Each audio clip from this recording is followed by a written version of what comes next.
So I was in two minds whether to make this video, but I think I'm going to do it. I just don't like coming across too ranty and too angry and too annoyed, but I think I'm going to just release it anyway. But like me and my student, we've been learning spiral roundabouts, and I'm carefully trying to teach her how to turn right. So when you're turning right at a spiral roundabout, it can be a little bit more challenging because you've got to follow the line on the left for a bit. So normally when you're in like the left or the middle lanes, you follow the line on the right and just follow it round. But when you're in the far right lane, there isn't a line on the right. So you have to put your faith into the line on the left, and you have to allow the spiral to take you to the left when it's been designed to do so.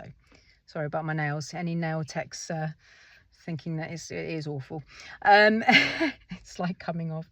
Anyway, so me and my student been learning this for like, we went to Gloucester, did some huge roundabouts, and then we've been doing the test route one that's in Cheltenham, the largest one, and been recapping on that today, following the line on the left.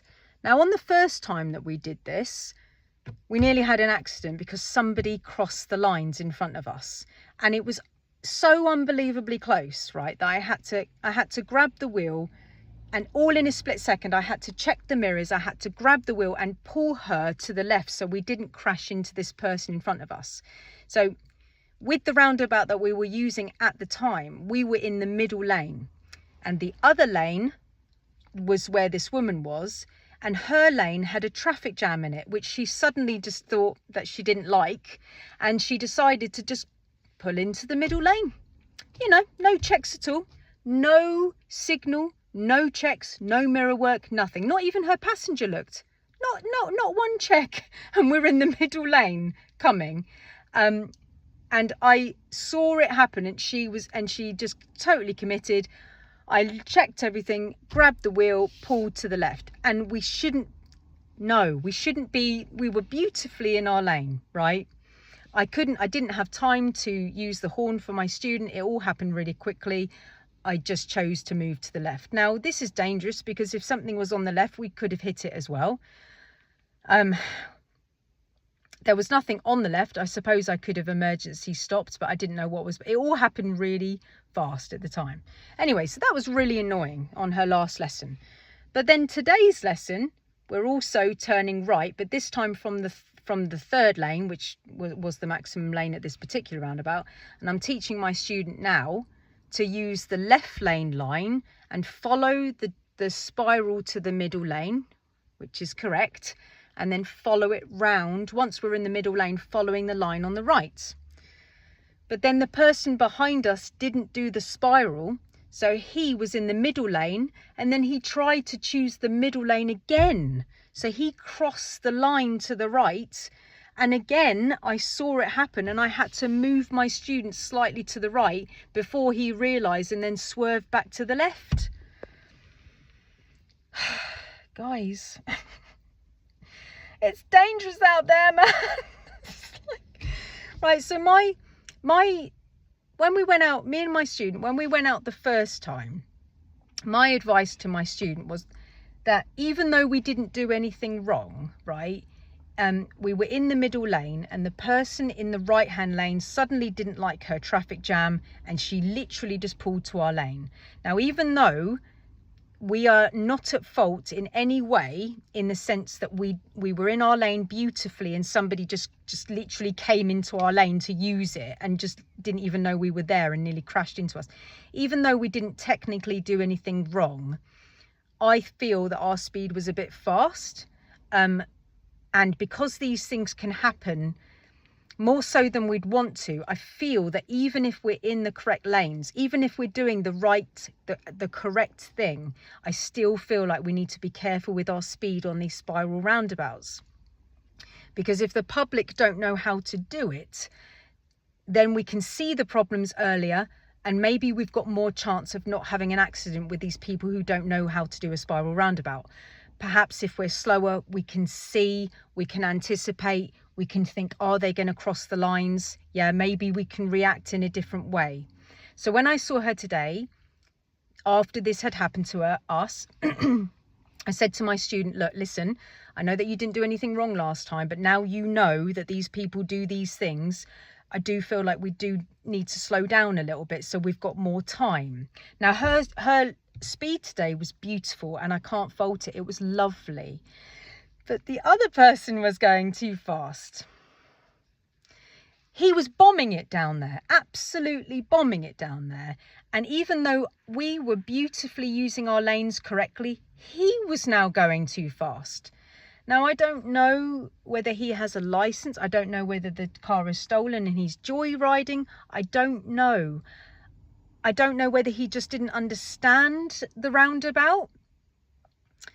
But he should have spiraled to the left and moved to the left, which is the design of the roundabout, but he didn't. He went middle lane on approach and then didn't spiral. He tried to go middle lane again, which is not correct for that roundabout. But the point that I'm trying to make is once we get the hang of these things, we need to just be aware. We need to be aware of our surroundings. We need to check. I was talking to my student a lot about this afterwards, and I showed her loads of pictures. I even used Google Earth to zoom into the roundabout and show her why we were in the correct and this person was in the wrong. But I did say to her, look, it is so important to have a lower speed, even if you've done the roundabout a lot. Don't go too fast, yeah, because we need to be ready for these people doing crazy things. And I said to her, look, if you go to a roundabout that's spiraled and you're in, I don't know, let's just say you've gone to Birmingham or Scotland or something, like, and you're on an absolutely gigantic roundabout and it's a spiral and you're feeling a little bit worried about it, and you know, don't go fast if you don't know what you're doing, right? Go slower.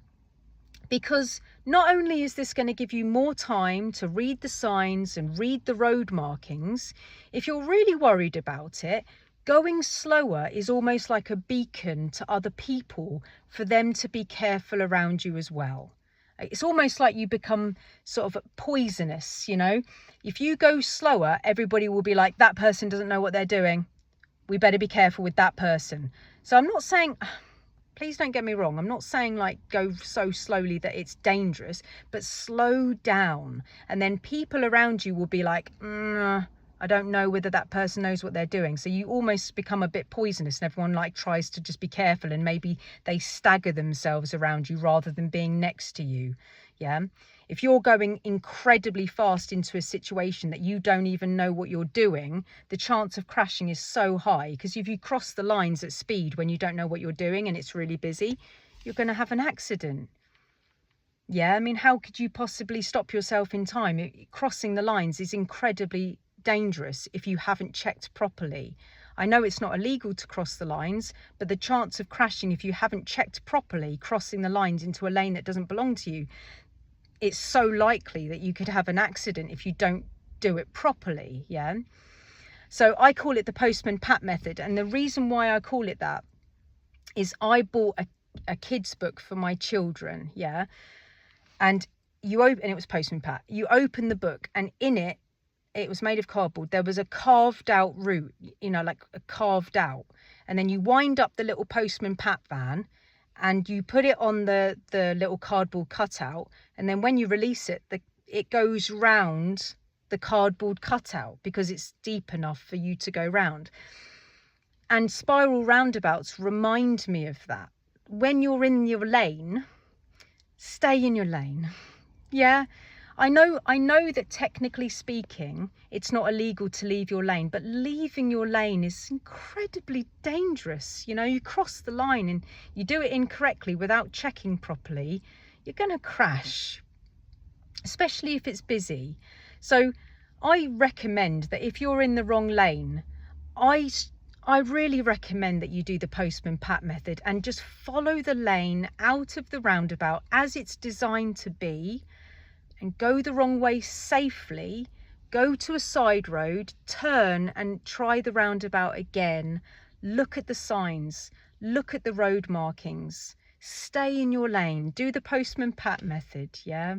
Okay, you've got to do the roundabout 4 times because you keep on going the wrong way, but at least you've still got a car, at least you haven't crashed into anyone, at least you haven't been shouted at by some person that you've hit. Yeah, It worries me so much. Yeah, I've released lots of videos about spiral roundabouts and how to do them. I've got a playlist on my YouTube channel called Roundabouts UK, and there's quite a lot about spiral roundabouts in there.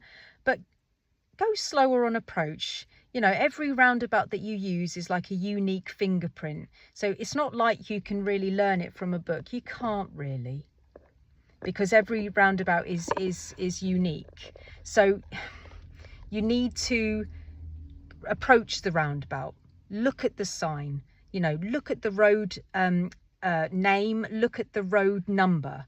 Is it written on the floor? Is it abbreviated to a smaller word? Does it have the road number written on it? Now, wherever you're going at the roundabout, it's going to favour the largest road that the road that is connected to. Maybe I should release another video.